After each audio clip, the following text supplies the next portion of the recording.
All right, we got a full house tonight. We got Dirk the Daring coming back, Frozen Fin fan. Jason, who's been on many times, he's coming to check us out. Cody, my wingman, and then Abel is here. Five guys to talk with you tonight. We were talking in the lead up, and they're very positive. They're very hopeful, and I love that.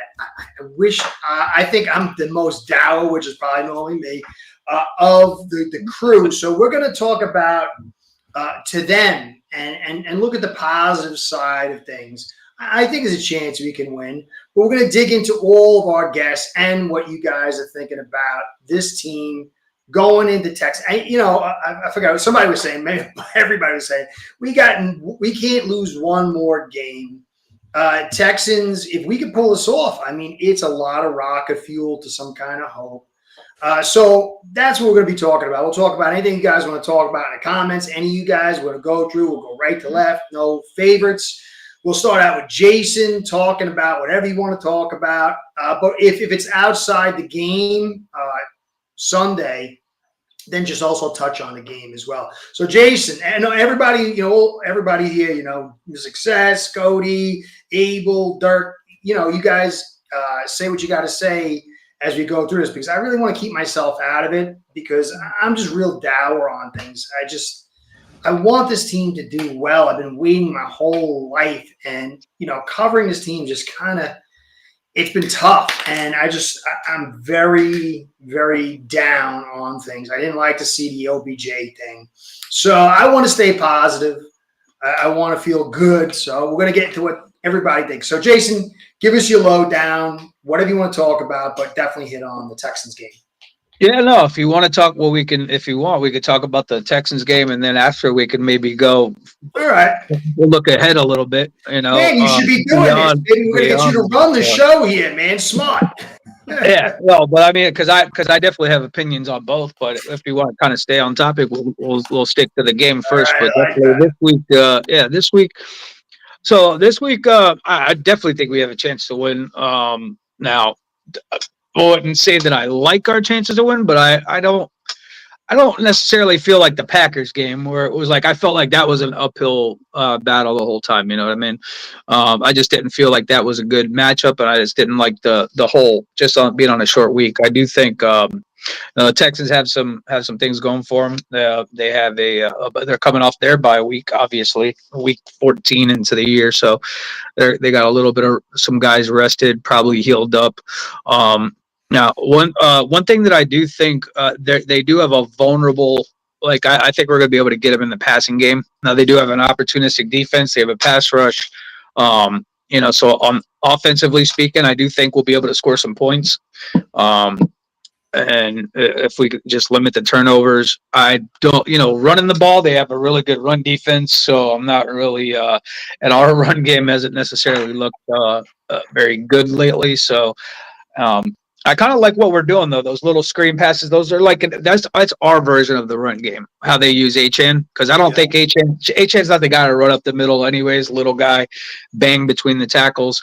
You need that in short yardage and the goal line. Obviously, that's where we miss the bigger running backs, the bigger guys. But I think between the 20s, between the 20s and moving the ball, I like HN in his role, catching passes, turning a screen pass into a 6-yard gain, making it short, manageable down and distance for the offense. Stay ahead of the change. Mm-hmm. So Tua's been protecting the ball. Can't complain about that.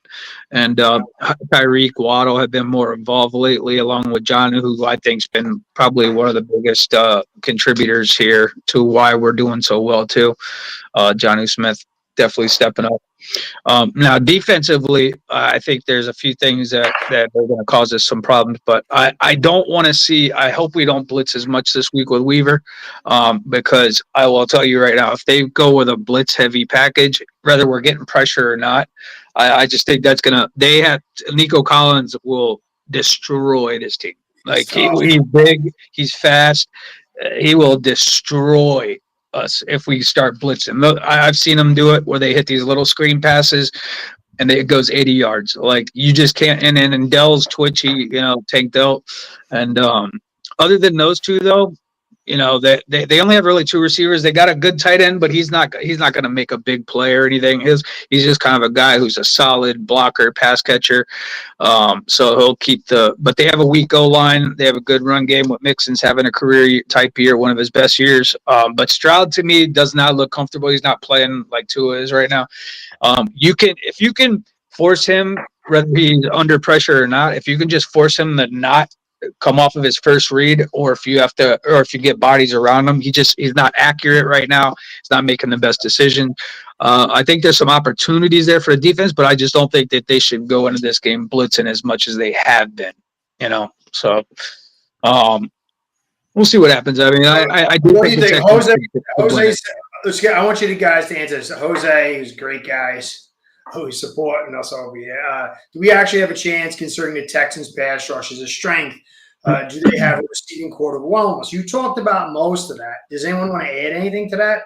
Yeah, I mean, if you look that question, that's a good question. But I mean, the pass rush for the Texans is incredible. There's no way around it. They are fast, they hit hard, and they push into gaps. But the one thing that can offset that pass rush is a quick to throw quarterback, and that's what we have. So when you look at Tua, whether you love him or hate him, or if you're middle of the road with him, kind of like I am, this matchup with Tua and this defensive line, Tua could very well.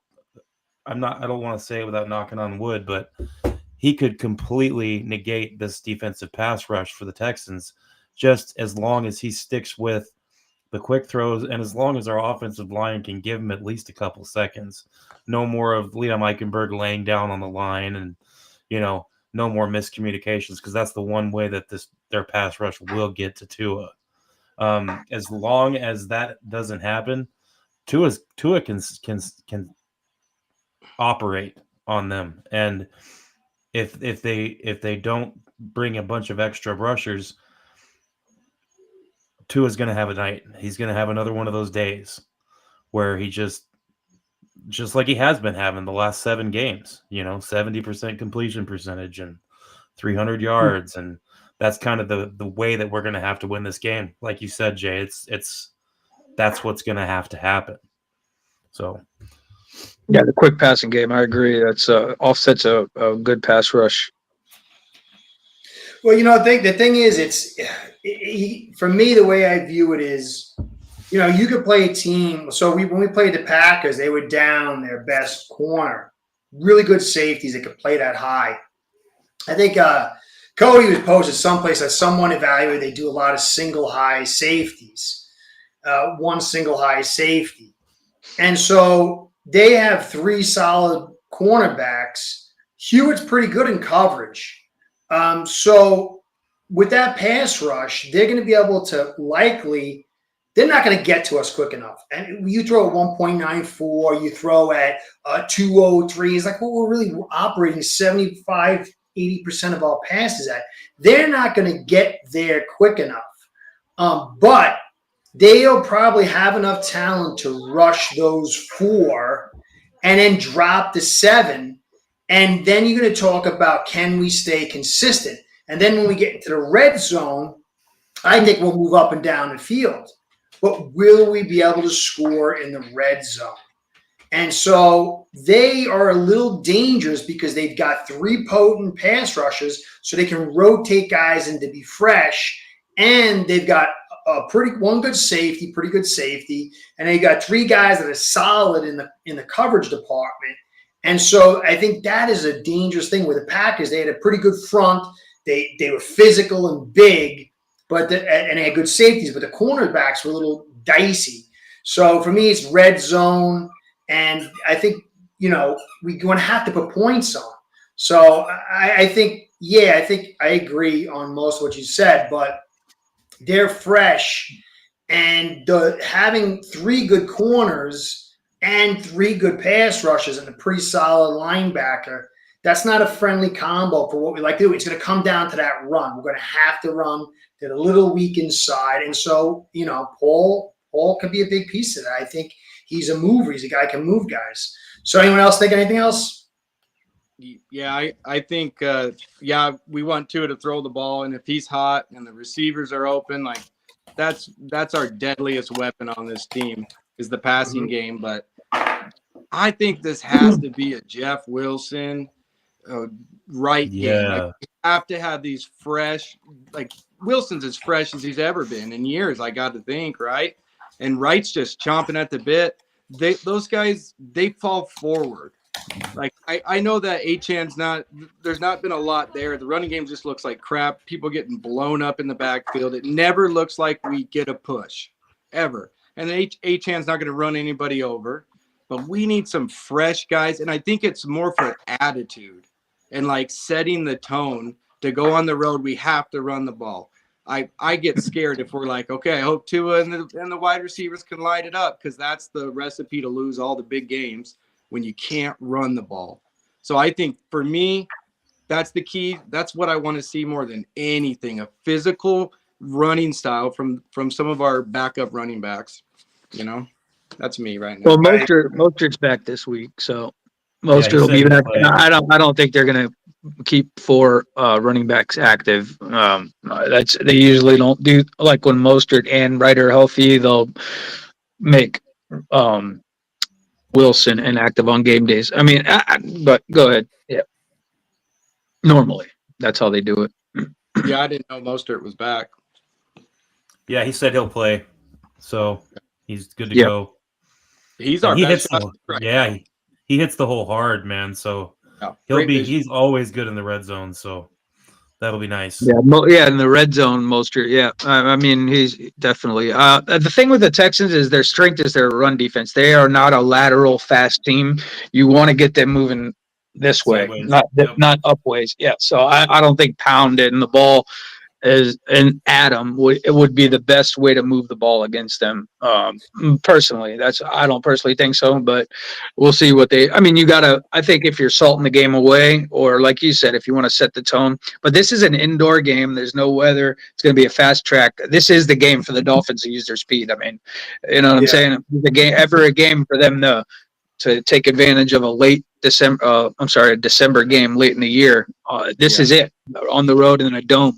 Use your speed to your advantage this week. Just watching the Rams, they did not give up on the run, and there was some ugly runs, but they Right. fall forward 1 or 2 yards. Like, it was consistent, and the dam Right. broke in the fourth quarter. The dam broke all over in the fourth quarter. So that's Yep. that's what we did to Buffalo. We at least ran to that kind of effectiveness. That's what we did against the Rams, kept them honest. Like, I just think we got to have something going. I know it's not our strength, and I know it's their strength, so that's not a smart way to attack them. But I just think we're just such a better football team when we have some semblance of a run game. I mean, just to touch Yeah. on that Yeah. real quick, Cody, like, let's see, because they asked the OC this week, and he was saying, well, they were asking him, hey, well, why don't you throw Jeff Wilson in there? Mostert, right? Because they're more proper backs than HN to get those short yardage. And then he answered, well, we do need to do that, but we feel that like HN's like more, like he's the best back even for like those like 1-2 yard kind of like where we need to get it. And it's just, well, I mean, like you guys are saying, Wilson's fresh, so why wouldn't we use him? But I mean, I think this is more of like I told you guys when I first started talking, where this is more of a macro sense game where, and Curtis was touching on it today on your video earlier, where we did that trade with the Texans for Tunsil, and their rebuild is way faster than ours is. So I mean, this is more like I would say like an exam kind of test game for us, where it's like, okay, well, if we lose this game, we're probably not going to make it to the playoffs. Where we did that trade with them for Tunsil, where we were supposed to have that rebuild for us. So I mean, I think this is more of like a game where, it goes back to, did we do the right pieces, or is this going to be the wrong pieces to where we're at the point at right now? Like, that's just how I kind of see everything, and I do think like it's more of a tense game from that point, where if we lose, or I do think it's going to be close. And I mean, in my heart, like I want to say that the Finns are going to win, but it's like, here is again the narratives. December, late in the year, must-win game. A team that has a winning record. A team that can we beat? A team that are we going to physically be tougher than them? And it's like it's all that stacking up again, where can we check all those boxes? And I think it's a big game for us. Oh yeah. Yeah. Like I want it like, or so if you look at the Jets, they got Quinnen Williams, and really that's it. They got a small front. Quinnen Williams is a stud. Yeah. They don't. Mosley was out. The other linebacker is pretty good, but he's not really as good. He's not nearly as good a cover guy as Mosley. They have no safeties. Sauce was out, but then Reed and the other guy in the slot, Eccles? they're very good. Eccles. Yeah, Eccles. Is it Eccles? Yeah, I think maybe it is. Yeah. Yep. I don't know my Jets the way I used to. I haven't really been doing the AFC East. Eccles left. Maybe he's still there though. I don't know. Maybe. Yeah, Eccles was replacing Sauce this last week. He's got Okay. on Tua. And He's his got Yeah. two. Yeah, two Did he? pick sixes on Tua. Yeah. So, Oh yeah, that was the guy last year. so the thing is, Yeah. the thing with Quinnen Williams is, he's not. They weren't able to really generate when you have two really potent edge rushers and three quality guys and at least one safety. I think that this defense is vastly superior to the Jets defense. But what you guys were saying is I do think this offensive line is inferior to the Jets, as crazy as that might sound. They got Al from 3 Yards of Carry was raving about Simpson. He's having a phenomenal year. The center, the young kid, he's been playing really good. Even Fashuanu, I think that's how you say his name, from the left tackle, he's been playing well. Now, Morgan Moses came out, but they brought in a guy who's played pretty well at vet. I can't remember the guy's name. But they're a physical front. And I do think that Rodgers is able to mitigate more than Stroud. Stroud is still a little shaky, still, feeling his way through. I think they'll have a little bit more of a potent run attack, though. But I think this defense is going to really come down to us being able to manage that defense. And for me, what Cody was saying, you can't get off schedule or be predictable. That's the last thing you want. And so, just a simple run on first down of 3.5 yards instantly, just a little thing like that, even 3 yards. Now you're dealing with 3.5 yards on 2 downs, and that really puts hesitancy into this defense. And you're going to need that. I think we're going to struggle to run to the edge because both those edge guys, Lamb can't hold down a corner. I'm not a big fan of Jackson, but he's younger, bigger, and he does a little better job. Paul will be very interesting to see. So, again, I think it's just a little bit of this run inside is going to go a long way. We can't rely on it. But I'm just concerned that if we get too predictable, that's how they're going to get one of these big pass rushes in. And we just got to stay consistent. And then, again, the red zone is it's going to be very tough. And so, red zone too. Yeah, that's going to be a big factor. The big key in this game is who scores touchdowns and who kicks field goals too. That's always a big key. I wanted to touch on something. I forget his name again. I'm sorry. The gentleman on the bottom right. Abel. Oh, Abel. Abel. I was going to say Akil. I'm sorry, Abel.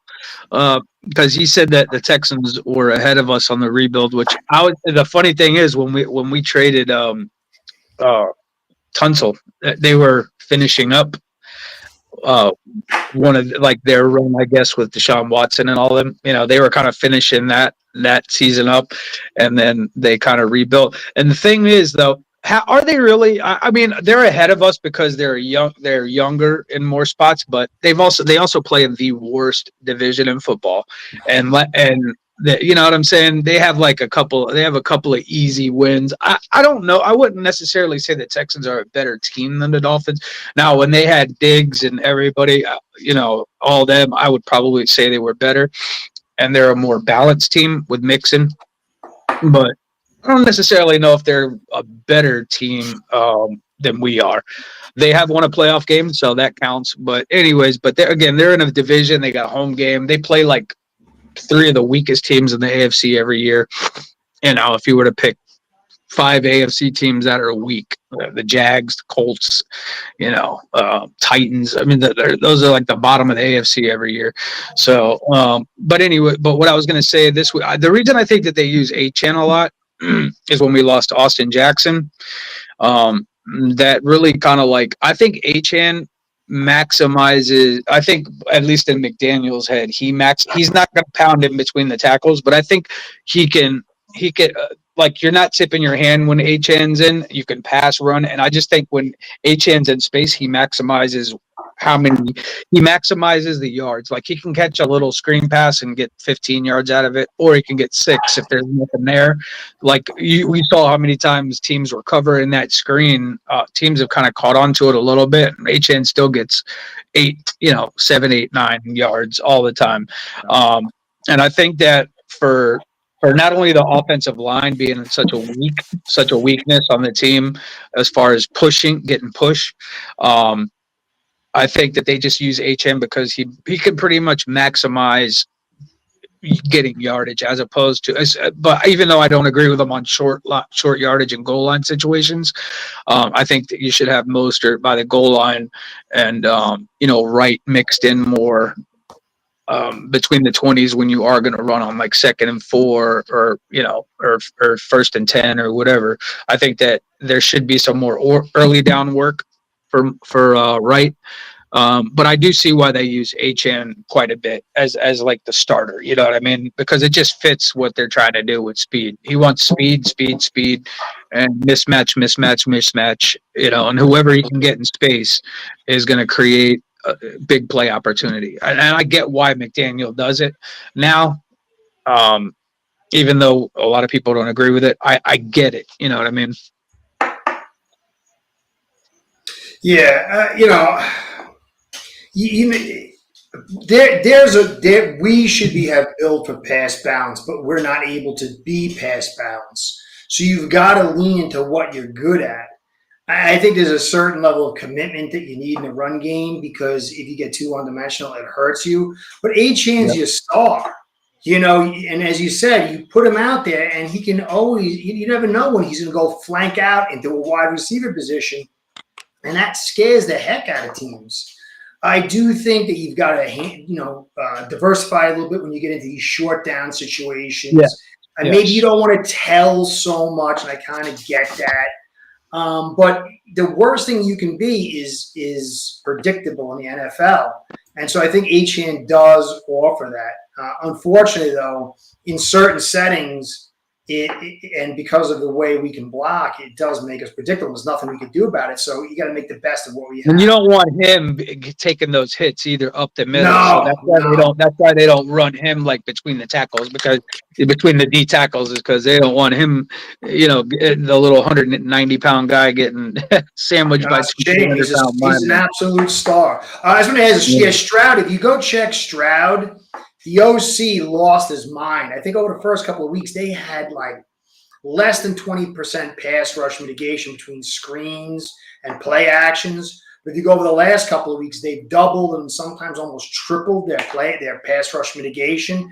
It's helped a lot. And if you go and you check the Texans, they had a very tough time because they have Simmons and Sweat.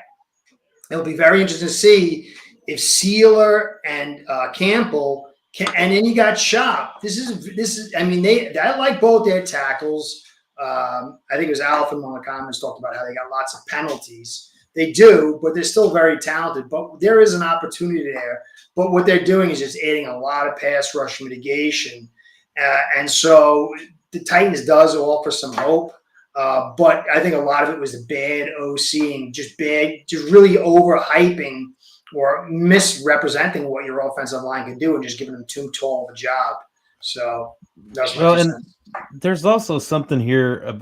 I was thinking about the Texans defense, and they are, they're, I think, let me see here. What does it say? They're the number 5 overall defense in the NFL according to yards allowed.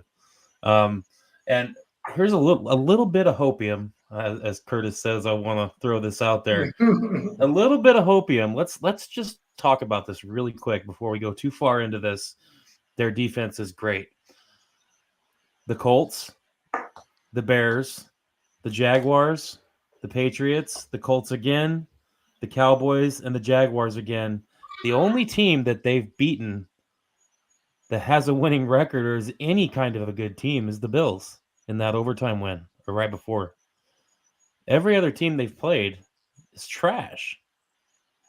So I'm not too sold on this Texans defense. Looking at the stats, I'm not too sold on them being this super good defense. I think they've had a little bit of luck with who they've played, and they are a good defense. Don't get me wrong, but I'm looking at these numbers: 17th in the NFL against the pass. They're They're a good- opportunistic defense. Yeah. They're like an opportunistic. They give up a lot of yards. You Right. can pass on them. Yeah, but they get picks and big time sacks and like stuff like that. You know? Yeah, I think that this is. I mean, it's going to be a tough game. Don't get me wrong, but I don't think that stats and rankings is the story in this one. I think this is going to be. I think that our offense is going to be able to move the ball against this defense.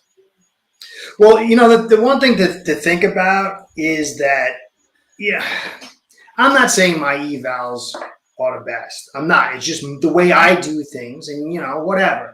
But for me, it starts with the offensive line. You look at a lot of teams they played; they had a very good offensive line. So if you have poor interior players like they do, and you have these two stud end guys, and you're going against a good offensive line, it can be very difficult. Now, if you look, they went against Green Bay and they lost 22-24. And so that's something that we can kind of compare with. I mean, they played Colts, and we didn't have two at that point. They played the Jets and they lost. They played Detroit 23-26. Cowboys, they beat Cowboys stink. They lost to that the Lions game. They were up 20-3, I think, on Detroit or something like that, or 20-6 or something. They were up. Yeah. They were dominating that game at halftime, and then Detroit really came back in the second half. Yeah, but they really got into it as far as pounding that football. So that's, to me, if you look at what they've got as a unit, and that guy Shazar, whatever the linebacker who's he's out, he's out, and that hurts them. But it's like kind of like us, in a way that you've got these corners that are pretty solid. You've got you had two safeties, one's gone, one's pretty good. You got you're missing your linebacker, but you got these three pretty much stud DNs. So where you can take advantage of that defense is bullying them in the A and the B gap, and between the tackles. And so that's like really their weakness. Now, again, I'm not the biggest fan of all time Tua, but I've been supporting his elite trait and how the framework has been a deleterious effect on him since all season 2021. And he can offset this in a ton of ways because of the leverage that we can set and his release. But once you start getting into that red zone and the depth of worried about, high attacks through Waddle and Hill are not really on the table, it's going to leave that interior more important because they're going to set their leverage of their edges a little farther out. They're going to play a little bit higher in that in the linebacking group in the box. And if you can take advantage of that interior, because they're going to have to, they have no choice. And so it's just going to be very interesting. I know Tua is going to move it up and down the field. I'm concerned about a few free runs at him. Lamb can't handle the power, and Anderson can power and speed, and he's got a few little tools in his toolkit. And so, we just got to be consistent enough. But for me, that's, again, the running game. But I do think this defense is really good. I think they've got good coaching over there.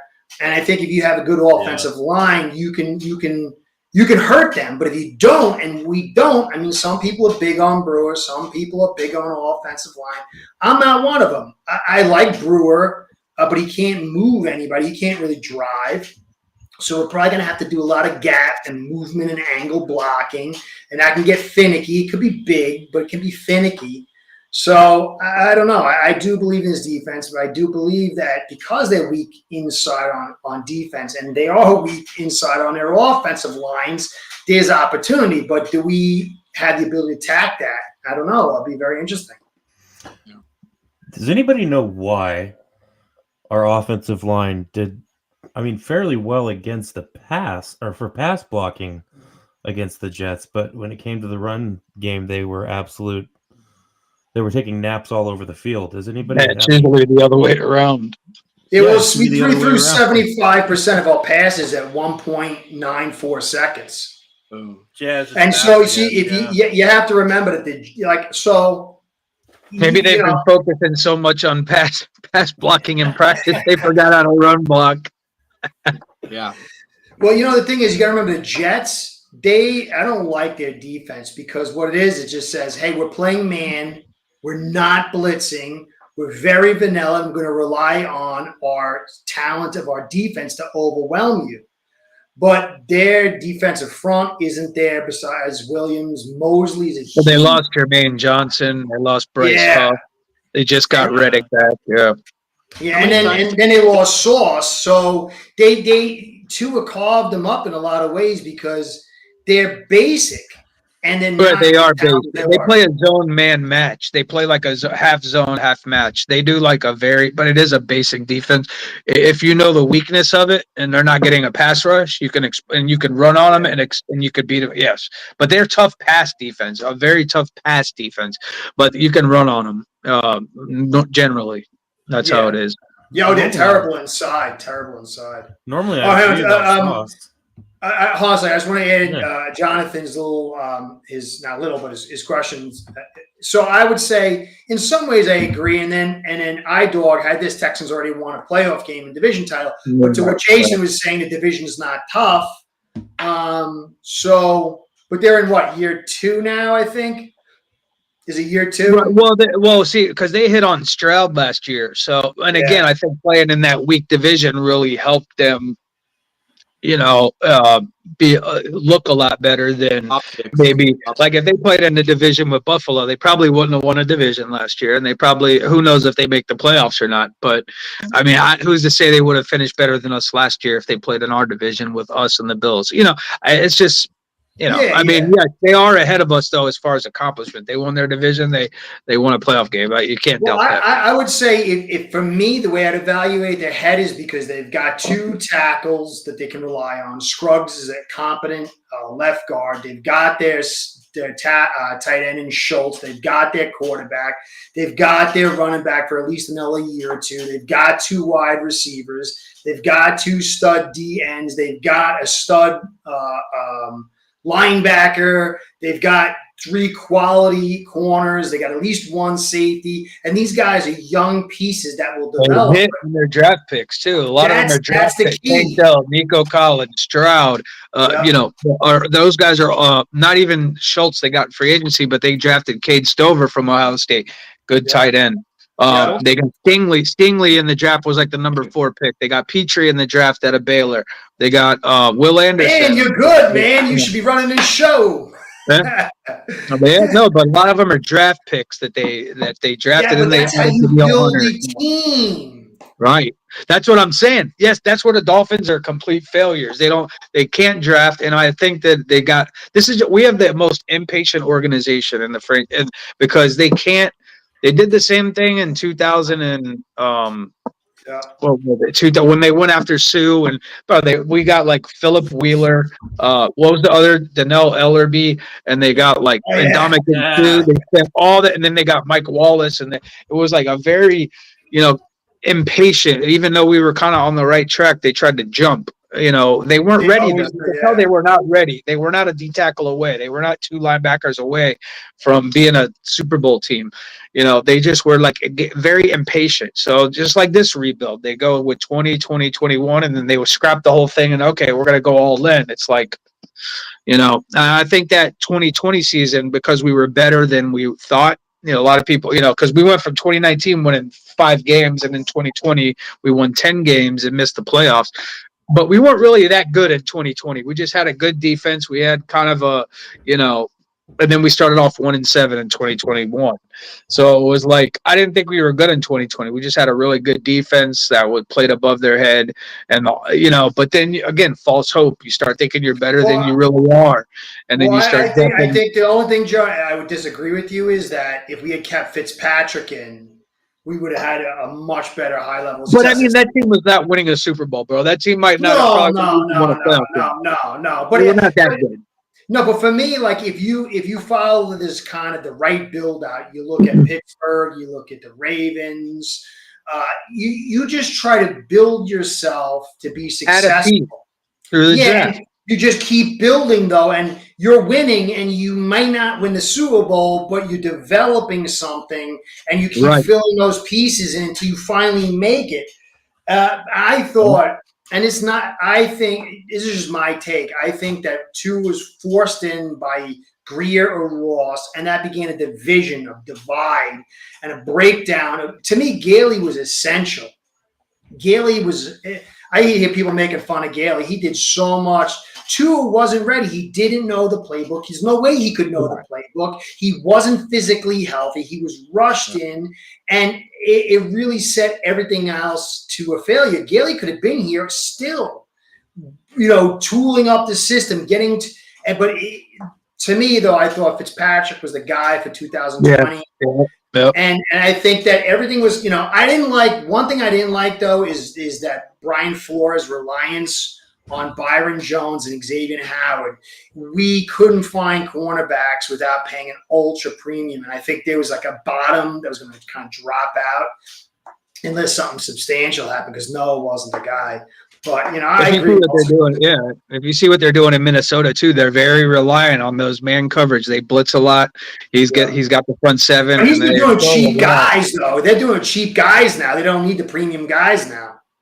No, they got Sean Murphy Bunting, I think, from Arizona. They paid him. Yeah, I mean it's not like premium like X and Byron. Yeah, but I think he's grown. I think he's grown a little bit since, because when he was, I really didn't like that whole defense. I love the amoeba defense, bro. He used it too much, I think, but I mean, like against Lamar Jackson and against these running quarterbacks, I mean, he was the best. Like against them, he was, he was awesome, man. I don't like being reliant. Like the one thing I liked about Fangio's defense is you didn't need premium talent. You just needed smart guys to follow stuff, and you can find loads of those guys. Yeah. It's very tough in the way Flores ran. He was so heavily reliant on these premium corners to play man coverage. It's really tough. But I think he's grown from that. I got to study his defense. But Fangio was a do-your-job defense for sure. Yeah. This is a basic defense too. They don't blitz a lot. They don't give you many different looks. They just kind of like, Fangio's like that too. His is a basic. They play a lot of base, nickel. They're predictable, but they're sound. Like last year with us, we had a good defense last year. I mean, they weren't great. And we had bad game, but I think that has to go with the players. I think that was more of the players. Like when you give up 56 points, that's look what they did to Baltimore, Philly this last week, a couple weeks ago. They shut them down. That's because they're all on the same page. They communicate. They, practice hard. Practice right. Xavier hey, I just want to add this, Jose. I'm sorry, I'll let you guys. I just want to add this because I've had this up for Jose. No, the Texans' O-line's not bad when they got scrubs. They got too good, I think. They're sloppy in some ways, and I think some of the penalties might become the way the OC does it. But they've got three solid pieces on the O-line. They just need – the center is not really there and the right guard. They spent like a first-round pick on Zion, and he hasn't done well. And I think they've spent like a third-round pick on another guy, and he hasn't. They kind of flopped pretty hard. But their offensive line's got three good pieces when Scruggs healthy, So anyway, I'm sorry, guys. Keep going. Yeah. Oh, go ahead. What were we saying again? I forgot. Go if somebody wants to hop in. Yeah, what's everybody got to say, man? Come on, get in there. Jump in there. I was just saying, last year with our defense, we had, we weren't great or anything, but we could have been a lot better. Like you said, it was the players having issues, and Xavier Howard was pulling 2 PIs every game. It seemed like, and not just in garbage time, like in times when we needed him to make a play, he was giving us, penalties. And that's just one of those examples where I don't think it was Fangio's system that caused any issues. Yeah, like you said, I think it was players.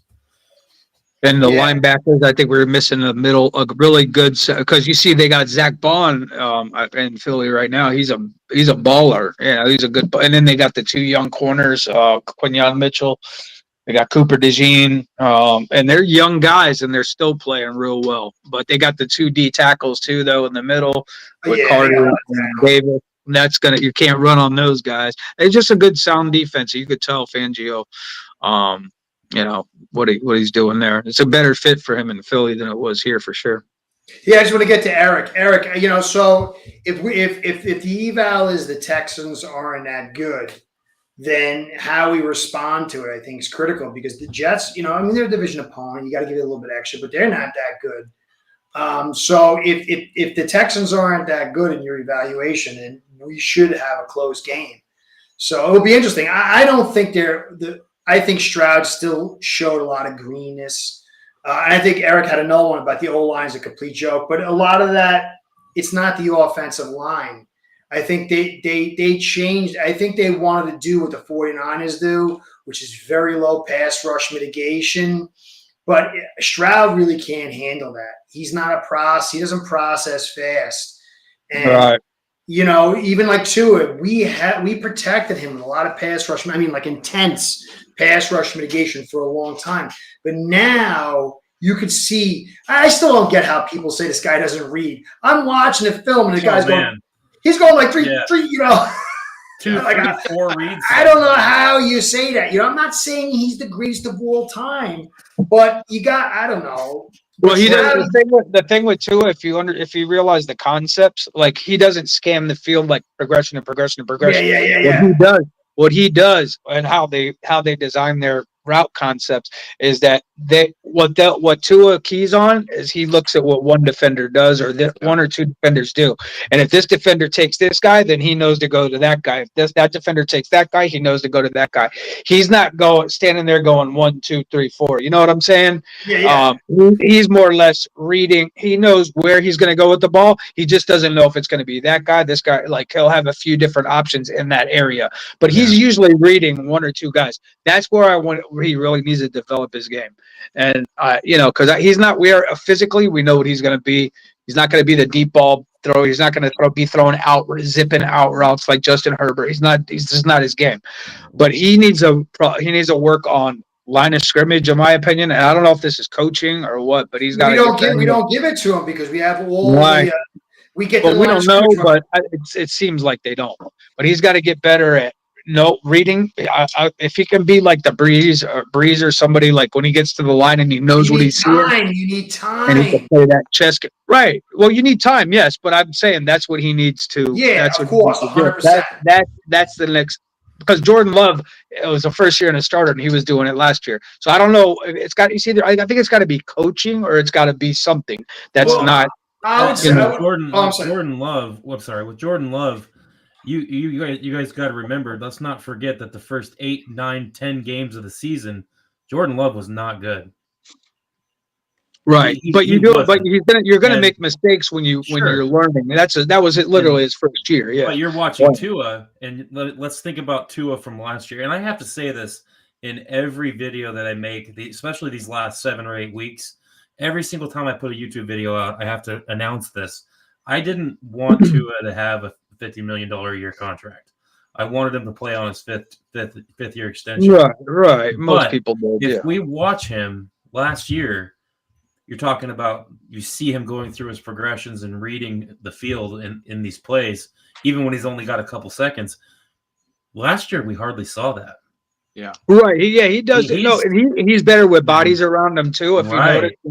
He's better throwing off of, like when it used to be if his feet aren't set, his accuracy, and he still can't get that zip on the ball, but he can throw at different arm angles. Especially the Buffalo game was impressive when he kind of weaved through the line and found Waddle, and he kind of got it was only a 10, 11-yard pass, but you have seen. I definitely have seen improvements in some areas for sure with Tua. And that completion percentage that he's pulling seemingly every week, it's astronomical.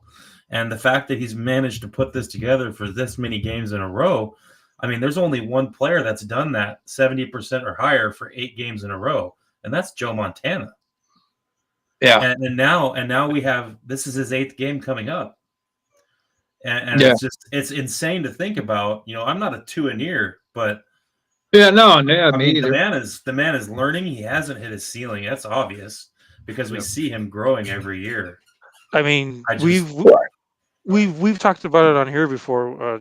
Curtis and Cody, and not me too, saying that wearing waving the two flag, but I mean we're after that Packers game came out. There's a guy that had commented on Curtis videos. I'm sorry, I forgot his name. He did it on other Dolphins videos too, but it's like we're forcing him to be perfect, and when he's not perfect, like that section of the fan base like comes after him like crazy, oh, I and it's like told you so. right, and I mean you just said it, Dirk, like like his completion percentage for the last 7 games is crazy, but I mean, like how we were saying, and I mean, I'm going to go back to it. Like this Texans game, I think is definitely like a measuring stick. And you guys mentioned, hey, Mhm. they had 10 days off, and then Cody said it too. Like, are we gonna, are we gonna be this like stick to it where we're gonna say, hey, we're gonna run the ball, we're gonna run it inside, we're gonna push them around. But I mean, again, like that's our weakness too. So, Right, um, yeah, uh, yeah. Yeah. You got to play Both to of your these teams, strength, you know. there's a lot of similarities between the Texans and our team. mhm. We have a few big bodies on the D line. We have issues on their interior O line. They have weapons. We have weapons. Mixon's real flexible back. We have a flexible back. There's just a lot of similarities. And right now, I'll take Tua over Stroud. On Sunday, I'll take Tua over Stroud right now. Oh yeah, yeah, definitely. Yeah, but last Mix year, it, Mixon though, they had he can take it 30 times, and I mean he runs inside, outside. He's not the fastest guy, but he's a dual threat. Mixon is a pretty complete running back. I wouldn't put him up there with the best running backs in the league, but he's a complete back. He's an all three down back. You know what I mean? Full three down back, goal line, short yardage, long distance. You could put him in all the time. He's just one of those guys that could play every down. Good pass protector. I thought that was a good signing by the Texans. I think he's been the biggest reason that they're, winning games is Mixon. To be honest with you, part of it. Yeah, I think their Tua's going to defense. outplay him. I hope he outplays him. Another thing the Texans have is a good start. Oh, my bad, dude. Go ahead. I'm No, it's sorry. all right. I'm guilty of wanting to give Tua the contract. I can admit I was emotionally involved in that one a little more. I just thought this guy's earned it. Let's lock him up. I had zero doubts minus the concussion thing, but after that one in Buffalo, week 2, like that brought me down to earth on the real consequences and the real risks of his health here. But this guy's playing like he's not wearing a helmet. Like nobody's getting near him. He knows exactly when to get rid of the ball. Hopefully, Jonnu and Achan are running 6-yard routes. At least one of them is always going to be standing there waiting for the ball, hopefully. And if Tua's got a hot, we can do something with this team. But I think he's playing lights out. I don't care that he's dink and dunking. To me, I'm watching a No, quarterback evolve and learn how to play against NFL defenses when you have to earn it the hard way or the easy way because they're giving it to you. But that's what Brady did. That's what Manning did. We're not seeing a lot of audibles, but those guys went up to the line. They had 1, 2, 3, 4 plans, and they moved a guy around and they executed because they knew what the defense was doing. And Tua's the way he's scanning the field right now, like this guy's playing upstairs, and that's one of his greatest things is anticipatory skill set. But this guy's playing at a really high level right now, and I'm here for it. I'll tell you that. I just want to answer this quick. You can actually trade Hill post June, and it's 14. or cut him. Yeah. Yeah, it's 14 million, 15 million saved, and 13 million dead. If you cut them post June, you can't. You cut them post June in 25. It's 40 million dead and negative 12 million cap savings. The only way to get off them next year is a post June trade. That you can't actually cut them. It's got to be a trade. You said it'd be a $40 million dead cap hit? So what they did is they gave him all of his money up front. They gave him all of his money up front, and then they just spread it out over the life of the contract, however they fit them. Yeah, I'm looking at over the cap, and it says 13 million dead post June trade, and you get 15 on the books. So that's a workable deal. So like, I don't think I was believing a new GM's going to come here. I don't think that's happening. I think we're running for the next. But didn't they just sign him to an years. extension or something? Didn't they just sign him to an Yeah, it extension doesn't and matter. guarantee the last 2 years or something? Yeah. We're running it back. That's why you just hope they win on Sunday, and you just feel a little bit better. I'm ready to get hurt again. I'm ready to get my hopes up and go play San Francisco, and I'm here for it. And there's some good parts of this team, and there's some guys who are not quitting on this team that are showing up every single Sunday and keeping us in these games. And just for the love of the game and for you play to win, I just want to win on Sunday. I'll figure everything else out. We can talk about it all week on Twitter and debate everything, but that is so much more fun when we just won. It makes everything better. Of course. Winning solves everything. The only thing, though, is listen, I'm going to be honest, man. I'm torn because I do not think Gria's got what it takes. I do like this. I actually don't think we're going to win this game. I mean, my prediction was. I'm talking about going forward, though. I'm talking about going forward. So it's like, for me, it's one thing when you just can watch the games and you don't have to cover them and you don't have to be honest. You just say, we're going to win. And whatever, I'm not watching this week. But like for me, I have two choices. I can go the hopium route and the positive route, even though this is not really justified. Or I can say what I see, which some of it's positive, but very positive with Tua, but very positive with certain players. Talked about how big Campbell was going to be. I talked about Brooks. Most of that was from Alf, kind of point me in that direction. I've talked about, but overall, is it about winning a Super Bowl? Or is it about getting to the conference championship? And I don't think you have what it takes. I mean, I like some of the stuff we did in this draft. But so if we win, that means Gria's coming back, and it's going to be a whole new hype train next year. We're going to have, and so it's like, I mean, we're going to be at 10 years with this guy as GM going into next season. Well, even if let's say they go 2-2 down the stretch, or let's say they go 1-3, are they really firing Chris Grier and not Mike McDaniel? And are they really going to fire Mike McDaniel? I don't think they're firing anybody, no matter what. Right, that's what I'm saying. So, like, that's what I'm saying is, like, I don't think this is the year that they're going to be doing the firings after 2 years of play. And I think when Chris Grier goes, I think you're looking at a whole organizational philosophy, which is what it's going to take for this team to change, because they're not going to change as they're currently constructed. They're not going to turn into a powerhouse physical football team that, and you have to have an organizational philosophy that you're going to be a tough football team, because it goes from how you scout players, it goes from how you draft, it goes from who you hired for your O-line coach to who you hire for developing players, secondary, whatever it is. It's how you want to build your football team, who you hire as your coordinators, who you hire as your position coaches. It's not just head coach and GM. It goes into everything.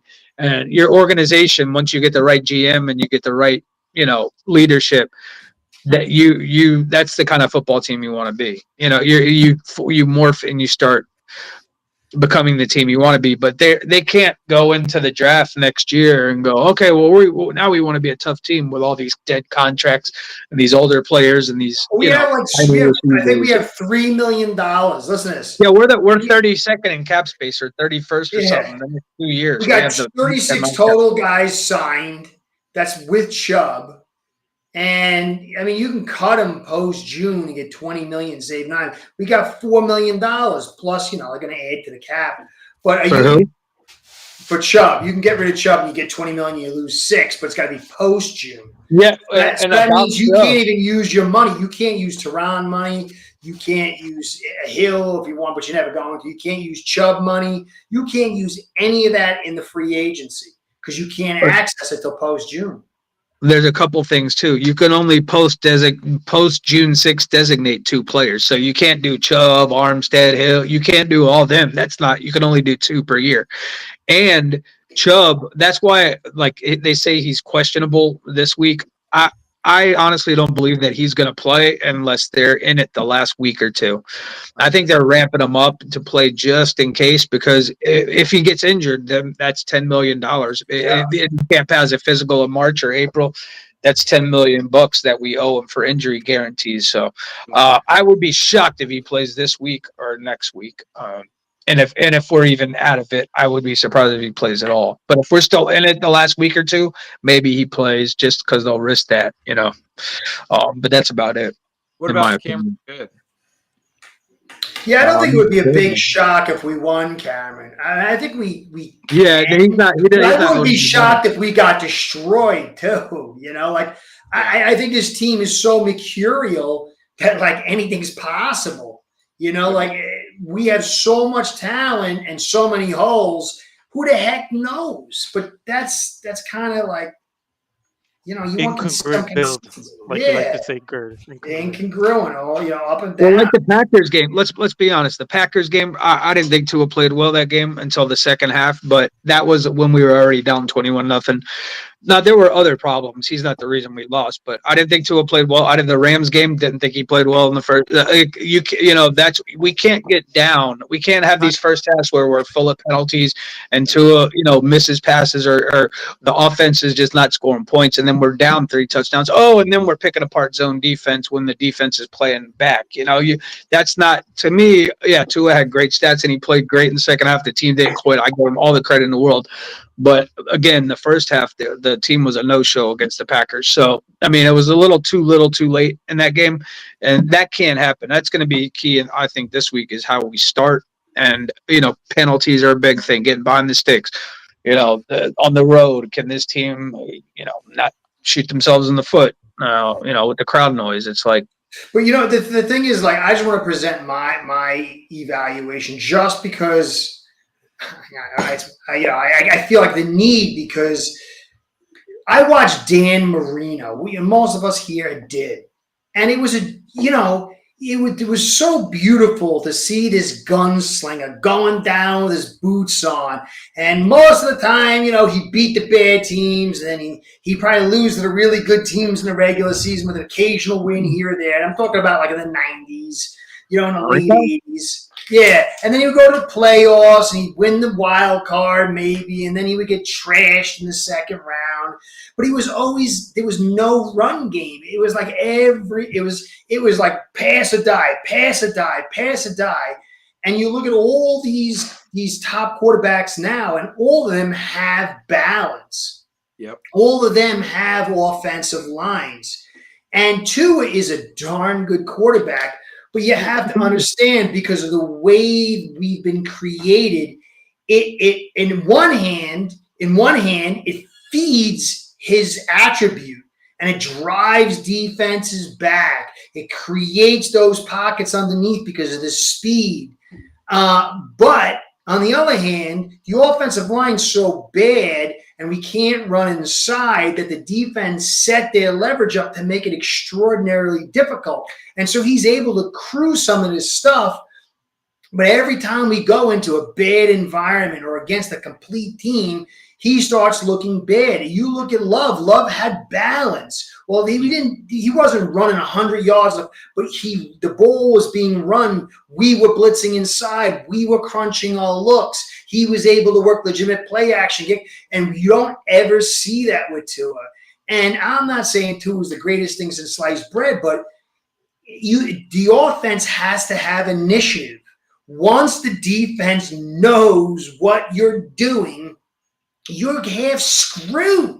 Well, I think that's why the O-line gets dominated so much too, is like when you don't have the balance, because I don't care how good your O-line is. When you're dropping back to pass 40, 45 times a game, I don't care how good your offensive line is. The pass rushers in the NFL are just too good. They're not, you're just not going to hold them for 40 pass plays every week. A good pass, decent pass rush. And so that the thing is, it's like, why did we build this way? Why wouldn't I understand you got. I feel like Greer felt like I got spent a second and third on Eichenberg, and I spent the 19th overall on Jackson. I just got to ride it in. I just got to ride it. But they're like, that's crazy. You could have drafted Zach Tom. You could have found other guys along the way. but it's just such a one-dimensional, unidimensional build. And I think it's coaching too, bro. I think we haven't had the right O-line coach or something because Philly, they churn out O-linemen. They have the same they got O-line. good offensive line. Have you seen the right tackle they got? That guy is jacked. Monster.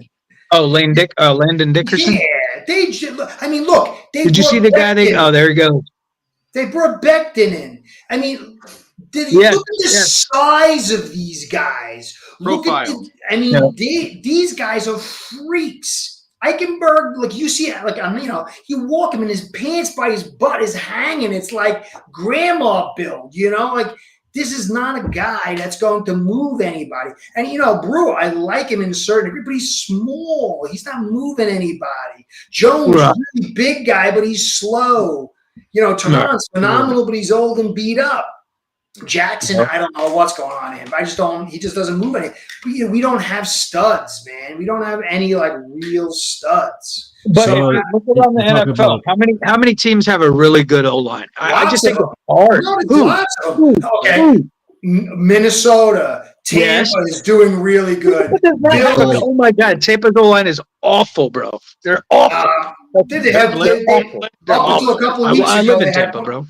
Yeah, they had one. Detroit. What happened? Detroit, but no, Tampa. I'll tell you right now, Detroit, Philly, Minnesota, LA Chargers, which they're actually not that good anymore. I mean, they're all right. Kansas City's O-line has not been playing good. You know who has a good O-line? The Carolina Panthers, bro. Buffalo. The Carolina Panthers are building a good O-line. They are getting really good O-line play. Green Bay has a good O-line. But after that, who else? Seattle stinks. Rams stink. But there's Cardinals good stink. interiors. Well, There's good interiors. good. There's not a lot of complete O lines, but there's a lot of good interior lines. And if you're just looking at the interior line, Colts have a good offensive line. They're pretty good. They've look, if you go through it, there's at least 12 teams out there that have built their offensive line very well. I would say 8. I would say 8 have really good O lines. The rest they got good players and they got one side of the line. I would say 2. Yeah, we can do it one day. Competent. I say 8 teams have a good O line. Good, what I would qualify good O line. Like the Chiefs, they have a good interior. Like great interior. Yeah. Okay, so I would say have a good O-line. Baltimore's got a very good offense. Nope, they're not good this year. They're terrible. They're terrible this year. They used to be good, but they're not good anymore because they got rid of their good players. Baltimore. Fatu was the guy the kid they drafted. They got a rookie at right tackle. He hasn't been terrible. And they got the giant guy, 6'8", 350. No, yeah, they have young guys, but they've got the star center, the young kid who's a wrestler. Then they got on the left side, they have the other 2 dudes that are pretty good. No, they're not terrible. Yeah, but they're not having a good year this year. Baltimore, I mean, they're not. They do, but look at teams that are starting to. They draft 2 guys, right? Like if you look at the Steelers, they got Zach Frazier and they got who's the guy we wanted from Washington? Fashanu, right? Fashanu, yeah. They start 2 O linemen. Then you look at the Chargers, they got 2 rookie O linemen. You got to you got to develop your O line together. You have to draft together. You know what I'm saying? And you have to develop them together, bro. That's in my opinion. So, but you got to get so as Abel was saying before, it's incongruent builds. So you've got Jones, who's meant for an inside zone system, and you run outside zone. And so it's like, who in this league is starting Eichenberg and Jones at your guards and having Meyer as your backup? Possibly Jones, but not possibly Jones. You could see. Well, Eichenberg would have been drafted in the second round by somebody, bro. So he was a second round pick. Somebody who made a mistake. Well, either way, but he was looked at as a can't miss prospect out of Notre Dame. He was a really high, some people thought he would be a first rounder. I mean, it's just, he didn't pan out, but when he was coming out, he was supposed to be a good prospect, I wanted Eichenberg. I know I did. I didn't realize he was going to be a bust, but I wanted him. That's what I think is why stick with them? A good GM, even a shitty GM can just be all right, I made a mistake. Let's get another guy. I like to spend money. I can think I can find free agent. Not even attempting to put somebody that can take his spot on this roster. Well, Zero you know, Greer doesn't admit his own mistakes. He never he'll hold on to a guy. That's, you before just he- nailed it, man. That's the problem, is that we've got, and somebody mentioned a second ago, is it the coaching? I can't put our offensive line on our offensive line coach. Our offensive line coach is a good offensive line coach. personnel. He's dealing with players that, like Curtis said, he needs other things, and he's not being given the players that he needs to be truly successful. He's doing what he can with what he has, and Well, yeah, this year I wouldn't put it on him, but I mean, like the last No. 5 years. The last 5 years we've I- been switching line coaches, and we just haven't I don't know. I just feel like that's. I think been I see it as problem. talent because there's too many. It's too many. Every year, look, every year it's the defense is bad because the DC sucks. Every year it's the offense. How many offensive line coaches Exactly. we've gone through, and it's the same area. It's the Same thing. same Right. formula, Yep. the same players. You know, like Well, that's why you can't have How the come people turnover. leave here and they never start someplace else? Like, But dude, there's so much turnover Except here. for That's the Hunt. problem. You can't develop no continuity when you're always turning over staff and coaches and players and this and that. Yeah, that's the problem with the Dolphins. There's no constant. There's no the mother's the rock of the family or the father somebody's the rock. You got your rock. There's no rock in this organization, bro. None. Like you could look at the Eagles and say Howie Roseman. That guy's he's a legend. You look at the Chiefs. They got Andy Reid, bro. You look at the no Bills. one wants to come here, though. No, look, you got Gailey here, and then you inserted Tua without even consulting him, and then some fake Shepherd report comes out that Gailey's been fired, and ESPN runs with it, and he quits. That's like the first guy you had in years that was like a real stud. Then you get Fangio in here, and then you're sending people to the practice field going into the playoffs and not even telling them. And then when he leaves, you bury him and call him a jackass and an old bum and an old mean guy. So, like, who wants to come here? Do you think there's any – Flores, too. Right. Oh, yeah. Like, I mean, not that Flores was perfect, but everybody who leaves here gets trashed. It's always they come in, they're geniuses. They leave and they're garbage. We murder people in the media too much. And it's like at a certain point, it's like you're overcompensating here for a reason. You know, I mean, Wasn't Chan Gailey? He was only going to be here 1 year, anyways. No, he wasn't. Yeah, Nobody he knows. was. No, I'm pretty sure he was just a 1 year. I studied this out intensely. He said, I came in and sat down with my family. I was done with coaching. I sat down with my family and I said, I'm coming back. And it was not a 1 year deal at all. He was talking about how he wanted to develop Tua. No, he came back. There's no way he was coming back for 1 year. His system doesn't allow it. It does because he was our OC way back in the day in like 2000 with Wanstead. Remember, right? Remember Chan Gailey when we had Dave Wanstead? He was our OC way back then too. So I remember Gailey back in the day. He had no quarterback with us. Tua. That was his job. That's why we hired Give me him. 1 second, guys. Sure. No sweat. Anyway, anybody else want to say something? I'm sorry if I'm going on too long. No, you're good. You're right. It's always seems to be the next coach is going to get blamed, and at some point, as fans, as people who like love football, not just fans of the Dolphins, everybody should be able to recognize by now that if we're constantly blaming the next coach in line every year, it seems like at some point that blame needs to go up a notch. Well, listen. Just hold on. I'm sorry. I just got to say one point before I forget. Go for it. The GM came out in public TV and mocked fans about offensive line depth. And then he was proven wrong. And then he came back the next year and he doubled down in rhetoric and doubled down with not even acquiring, really trying to fix the things that were there. And to me, that says everything. And then, look at him in the Titans game, crawling back when the camera's on him. There's something wrong. And I don't look, I know there's a lot of these people out here as content guys. They don't like me. And I'm seeing it now more of like I hear the conversations. Whatever. I don't even care. Your job is supposed to be to take care of your viewers and the fans. You're supposed to be a journalist and a reporter. How are you not putting Greer's fingers and toes to the fire at all. Everything, every excuse is used. Everybody's at fault but Greer. The job of people in this business, that even there's YouTube schmucks like me, is to be journalists and to put everything to the test. But this guy is Teflon Charlie, and it's unbelievable. I remember when we would fly the banner, get rid of Ireland. It's not. It's like there is just this unification There's a unification of voices that just say, you know what, push it, be nice, push it, be nice. And it's like, how many years? We're almost on a decade. Oh, look at the kitty. Yeah, I know it. So I don't know. I argue with a bunch of these content guys. I think they're great. I don't care if they don't like me. I like them. It's fine by me. I'm not a pussy that I can't be like, have a conversation with somebody and disagree and still walk away from it. But my job is to take care of the people that are listening to me and give it. I'm accurate. I'm highly accurate.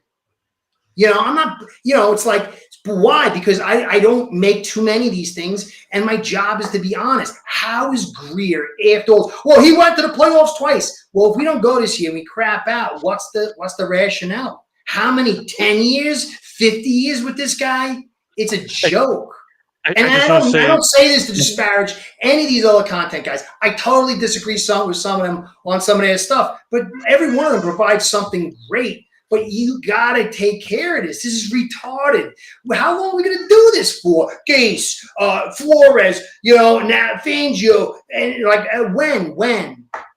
No, I'm sorry, guys, and I'm sorry to end these content. I don't suffer stupidity. I'm fine with having. I used to play football. Guys would call me, cracker, and then after the game we'd be hanging out and hug. I didn't care. It's like it's the heat of the moment. It's like you still hug and move forward.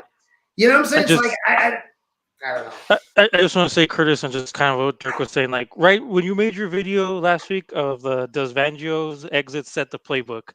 Because you were saying how McDaniel went over his head for something here recently, and he went to about Tua's contract, and Greer was like, "Wow, well, how can you do that?" So after you had made that video, I'm like, okay, because I told you like, okay, like you've opened my mind to not be like so much of like of a Hopium fan. So I went back for hours and I watched all of your videos from like 2 years ago, and your visceral reaction to like when Flores got fired, and you can see it. Like I love that emotion that you had like then when that was happening, and like it was like when how you had mentioned what McDaniel had did to Greer going over about his head about to his contract going to Ross, like it made me realize like, okay, I need to go back, I need to watch everything, because when I was watching and seeing things from 2-3 years ago, and it's like, okay, like I know how this book ends, like I know how it's going to be with the seasons of 20, 21, 22, and like seeing it from back then, how I was just like, oh, like everything's gonna be okay. But it's like, okay, like the cycle's repeating again now, where how you're saying, okay, Yep. is Mike Daniel gonna be the fall guy? We don't know what's gonna happen in the if we lose these games or win them, whatever. But like it was just like again really eye opening, and I told you I'm like, wow, like you're totally like pulling the veil back where it's like history's repeating itself again with this guy again. And I mean like I do thank you, and I think a lot of fans, and I mean you always see in the comments people tell you like we love your honesty. And I mean it's just like, Some people don't. we don't need to be like a rocket scientist. Sometimes I don't. Like, right, but I mean go and like just look at those like just seeing, you can see where, and I was like, okay, I need to see Suit Hustle now. And like watching it, I was like, okay, like wow, like this is really something, and it's happening again. Yeah, it's a cult. Like there's a lot of cult members, and Curtis is telling them that their god is a false god, so they're going to react in the way a cult member would. But you sometimes when you get the moment of clarity, like, oh man, okay, there's a lot of stuff that happened where Greer really inserted himself to piss off a lot of people, to flex or whatever the hell he did. So he got right back at McDaniel right there for going over his head at Tua. Shaq Barrett becomes available, Yep. let's go ahead and just do it on our own. Like, I'm going to remind McDaniel, hey, guess what, man? I'm the GM. I'm Chris Greer. I make the moves on my own. Yep, that's And right. all they talk about is collaboration, and I believe that that's Mike's goal. I really do. Like, I believe in Mike. I think he's got a lot of learning to do. He's a young coach, but I believe he's a guy that if you build around him and if you gave him a line that could pound, you might see him pound the rock, and you might have a whole different opinion of Mike. But there's something going on with Greer. I don't know exactly what it is, but it's like the Diddy list. Like, things keep coming out, and it's like, oh, okay. There's something there's smoke here, and it's really going on. You don't want to see it happen with Mike. But where's your when you think about the Ravens, right? You think about a tough team, right? When you think about the Ravens, you think about a tough team that is like a no BS. Like you think when you think Raven or when you think Miami Heat, you think about Heat culture. When you think about the Chiefs now, well, I guess, but even always the Chiefs have been just a winning organization, even though they're not championships. But like, there's these certain, even the Seahawks. You always think of the Seahawks as now a tough team. They've built that reputation up. You just have these teams that have these reputations now, and Green Bay Packers, but traditional, they've always been a team that finds their quarterback because they get them ahead of time, and they always are just a winning organization. You have these winning, and then the Dolphins used to be that way, and then all of a sudden, like now, they don't hang their hat on anything. Like, they're like, when I think that Tyreek Hill came available, and they're like, okay, oh sure, let's acquire, he knows how to acquire talent, but he doesn't have a plan to put to the talent. Like, you know what I'm saying? Instead of getting people and character guys and this and that, they just are like, oh, we'll take a chance on this injured guy because he's got talent, or we'll take a chance on this guy, or we'll pay him because it's just, and they don't even keep their own guys. They don't draft well. They don't develop well. It's just they don't keep their own players if they do draft and develop them. It's just a very unorganized, a very dysfunctional organization, bro. That's the way that I look at the Dolphins, and that's why I think that Greer's the head of that right now. But he's pretty much has an open checkbook, and nobody tells him. There's nobody basically telling him what to do. I guess there's nobody. There's nobody that he answers to that is holding him accountable. Nope. But that's the thing that gets me the most. That's why I get so vehemently, so angry. It's the duplicity. There is so much media manipulation and lying and backstabbing. It's treachery. And it's over and over and over. Remember the story when we heard a story got leaked? Gase stood in front of Ross, banging the table. I know more football than you. Now, I could believe that Gase could do it, but I could also believe it's always the same way. And so every single time someone comes and leaves, it's the same thing. It's like we're just not honorable. We're just not honorable, and it bothers me. Like the whole OBJ thing. It's just, why did we bring him in? Like what? It's the same thing. Like, we didn't want Van Ginkel. No rhyme or reason. That's what I'm saying. There's it's crazy. Darts. If I were to ask you what's a guy that symbolizes the Miami Dolphins, or what's a guy that you would like if you say Ray Lewis, you're gonna say that guy, or he reminds me. Or when you say that, like when you hear that Derrick Henry signed with the Ravens, you were like, oh, Derrick Henry is a perfect fit for the Ravens, right? Didn't you think that? I thought that.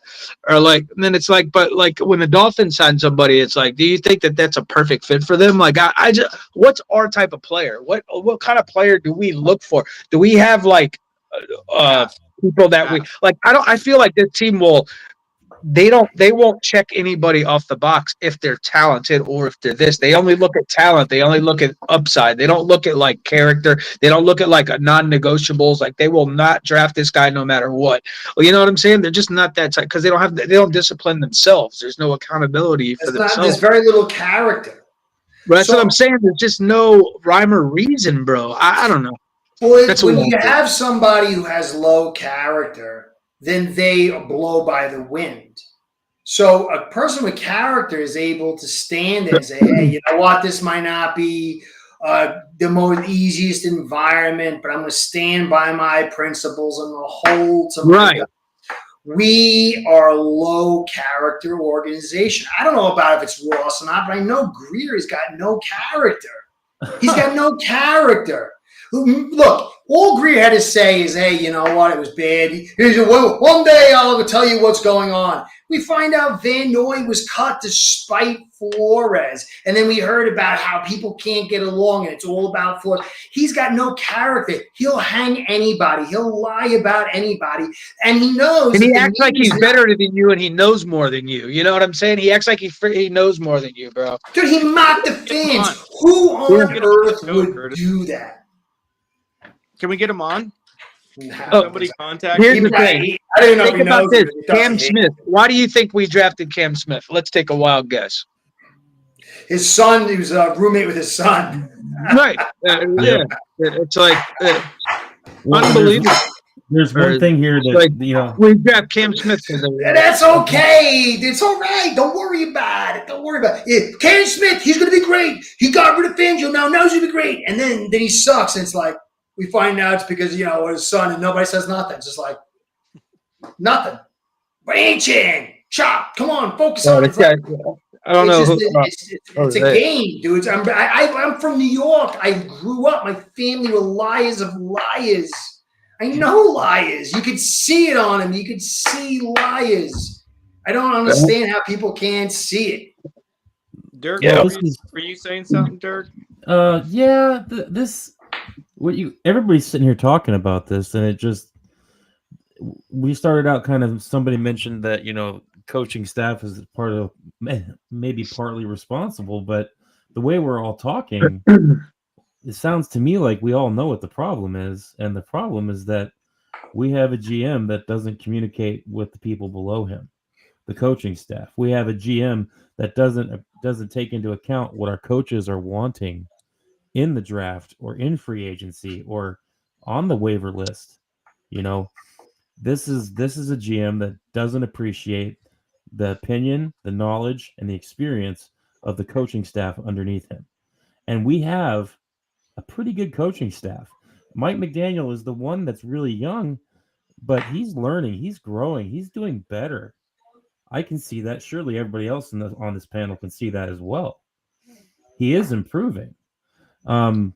It's mainly with play calling. The play calling has gotten immensely better over this second half of this season, to the point where I'm encouraged. But it seems to me that with our draft, especially, the coaches aren't being consulted, aren't being tapped and used in the way they should be.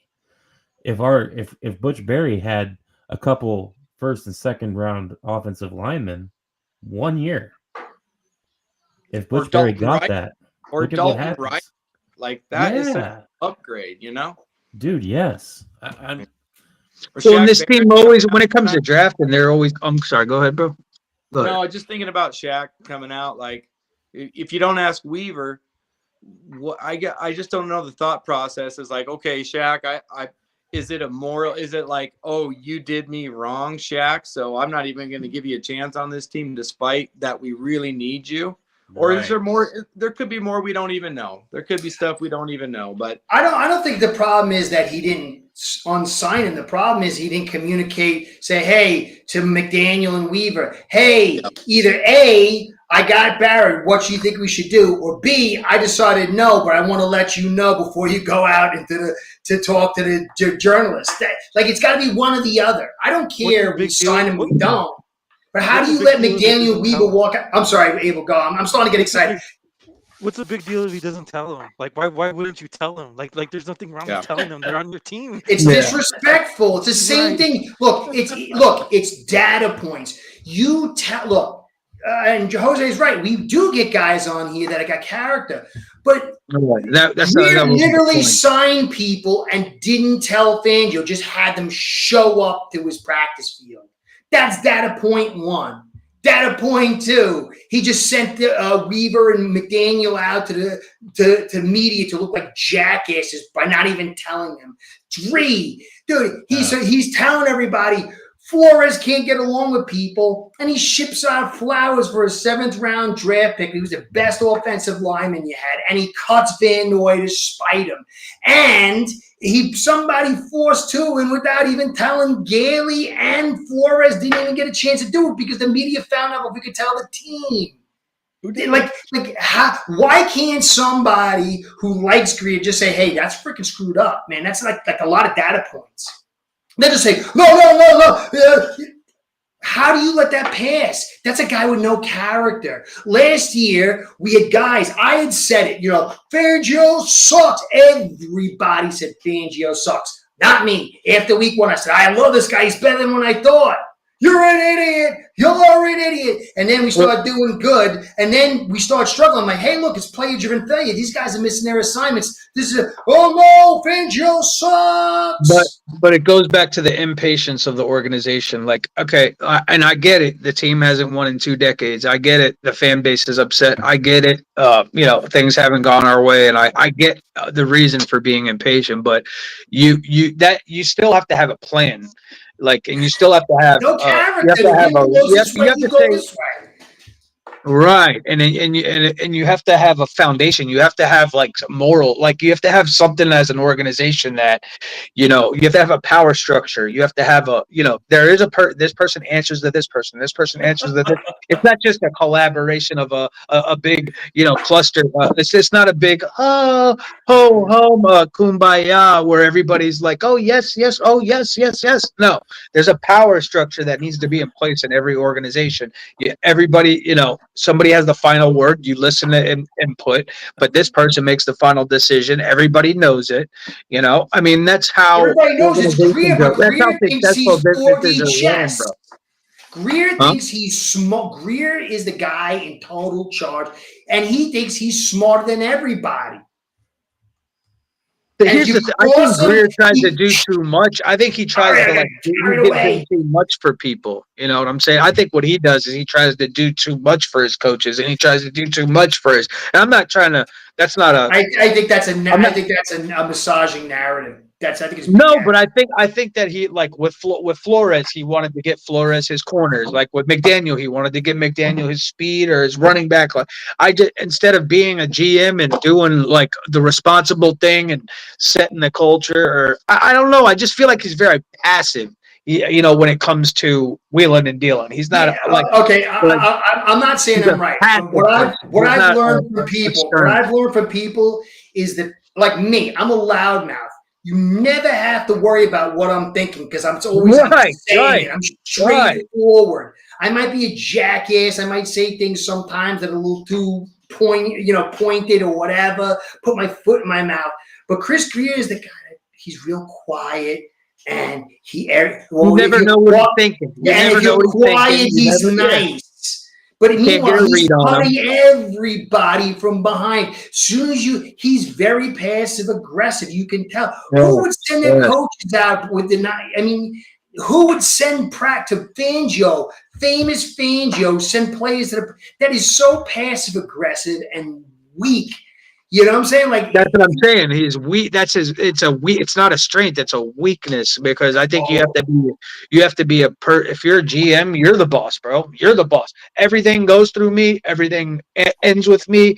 I will absolutely take your input. I will do this, but I'm the one who makes the final decisions. Here's what I think is best for the team. Obviously you have to answer to the owner, but still it depends. He can do what I just think that he doesn't know. I don't know. He's either incompetent or he's, and he just doesn't know what he's doing. And he's just going along because he's got a good job and he doesn't want to mess his gig up. He goes along to gets along, whatever. This is just me. I just think he's a guy who's hanging around with a bunch of big alpha males who played the game, and he's not that guy. And he's out to show that his power is in his brain, and he's the smartest guy around, and he's going to run the show, and he'll give coaches a little bit here and there, but he's in charge. And as soon as you cross him, then he's going to destroy you. Throw you under the bus. Yeah. Yeah, he's a fake. He's a phony. Yeah, he's a phony, bro. Yeah, you could see right through him. Look, you could see when the camera went on him with the Titans game, you could see his face like he was crawling. I mean, like, come on. How do you have a guy leading a football team that's like that? Who would come out and laugh at the fans and then be proven wrong and then come out and double it down in rhetoric? I mean, there's something mentally wrong with the guy, I think. I really do. I'm going to email him, guys, tomorrow. I'm going to tell him our concerns that we've discussed this evening. Can you CC me on that? Hey guys, I'm sorry if I got a loud mouth, guys. I apologize. I just can't control myself sometimes. No, the bottom line is the NFL is a results-based business. That's just the bottom line. And this guy has not produced results, bro. You can like whoever you want. It's fine with liking people, but I'm sorry, bro. You're a winner or you're not. You know, you could do good things. Everybody's done good things. Everybody, all GMs have done some good things, whether it's trades or, bringing this guy in or this player in or drafting that, whatever it's been. They've all done something good to get, but it's about wins and losses, bro. That's how you're judged, is by wins, bro. In this organization. Some places, not here, though. Well, that's how you're supposed to be judged. All right, so listen, I'm going to hit the hay. I want everybody that's here tonight, just give yourself a little talking. Say, what your final thoughts are. If you want anybody to reach you anyway, I appreciate you guys. I really do coming on. Listen, especially the commenters too. I know, guys, I do apologize. I got ADHD. I grew up fighting. Some of the best people I know, I got fist fights with. I don't. Oh yeah, I'm fine with being hard word back and forth. I don't have much control of my mouth. I thank you for being patient with me. I do.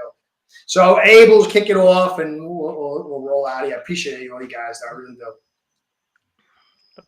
So I mean, just you can find me here with Curtis. Just talking stuff about Dolphins. Just one thing real quick. Just I want to say score prediction, and one thing that a commenter said back about 40 minutes ago, Joe. So against the Texans, I think we do have the worst head-to-head record against them, like teams-wise. Where I think he put that we're 8-3 against them all time, which I do believe that's like the worst team, head-to-head that we have. My brain, until we do it, I don't think it's going to happen. But just score prediction in my heart, I'm going to say Dolphins 24, Texans 20, and go Fins. Jay, you're up, brother. Yeah, my score prediction was 20 is what I will say. My score prediction is 27-24 Texans, but I think this is this is definitely a game that we can win. I'm not like I'm not negative about it, even though my prediction is the Texans will win. I just think coming off a bye, and I just think they make one more extra play. But that's not to say that we can't easily win this game or that we can't win this game. And I think we'll put up a good fight and everything, and hopefully we do win. But just definitely had a good time with you guys, and hopefully we do it again. 100%. I appreciate it. I really do enjoy it. All right, Mr. Dirk Daring, Frozen Fin fan, give us your lowdown and your where you find me stuff. All right, I'm taking the Miami Dolphins 34, Houston Texans 27. I'm thinking this is going to be a final 2-minute win, and I think this is going to be a good game, fellas. I think that as long as Tua is a surgeon, and as long as our defensive line gets home on an organic pass rush, I think that this game goes Miami's way. You can find me on YouTube. Just search Frozen Fin Fan. You'll find me, and I put about 2 or 3 videos out every week. Thanks for having me on here, Curtis. Oh, my Frozen Fin Fan? Yeah. Frozen Fin Fan? He's from Alaska. He films from an igloo. We were talking about He's got an igloo. We were talking about that when you were off. Oh, yeah. Nice, yeah. He's cool. He's a real interesting guy. He's a bow hunter. He does all kind of cool stuff. He said it's going to be -50 there tomorrow. Yeah. Is this Negative really? 50. Yeah, 55 below with the wind You know, chill. I was thinking about you. My wife and I were thinking about you. We watched 30 Days a Night. Oh, you yeah, see- yep. Bethel, Alaska. Yeah. Yeah, It's like, Barrow, yeah. that was a good movie, man. I enjoyed that. It's a Thank you great again, horror Ralph. flick. Yeah, really enjoyed it, man. Really solid movie, man. I was gonna have my kids watch it. My wife's like, "What are you talking about?" I didn't know. My mother took me to see Conan the Barbarian when I was like 9, 10 years old. When the movie did, I don't know. I'm screwed up. My wife's got to check me every once in a while. That was a good movie, though. Cody, my man, what are your final thoughts and predictions and all that stuff? Yeah, And they follow you with the Twitter thing. Tell them the Twitter thing. for me, I'm good. Nobody needs to follow me. I got enough people on there. I'm not trying to talk to a lot of people, except for I just find myself arguing with people that don't like Tua, and I need to get off of that. I don't know why I spend so much time on that. I guess I believe in it, but so I see this game going the way Triple F see this game going. I think it's going to be close at the end. I think it's going to be one of those, who's got the ball last, but maybe more of a which quarterback can navigate the extreme bad O-line play better. Which head coach has a better plan for, pass rush mitigation, all the things they're going to need to do to win this game. I think Tua is playing phenomenal right now, and I just want it to continue, and I see us winning 30-27. Yeah. I like 30-27. Yeah. I don't know. Come on, Curtis, do it. I'm thinking 30-24, and the Dolphins lose. I could be wrong. I hope I am. I just really like. I like Mixon. I like their ability to be balanced. If we end up being balanced and we're able to run that football inside, I think then it could be easily flipped. And if we are able to somehow find some effectiveness inside anymore, but I just they got 2 weeks rest. They're at home. I don't know, 30-24. I'm sorry if I'm a bad Finn fan, but that's what I got to go with. I would rather be wrong picking against the Dolphins than be wrong picking the Dolphins. So that's my mentality. Yeah. I always feel like I'm the bad guy. All right, everybody. I thank you for everything. Everybody in the comments, thank you for putting up with me and being here. You guys are the best. Let's do this again.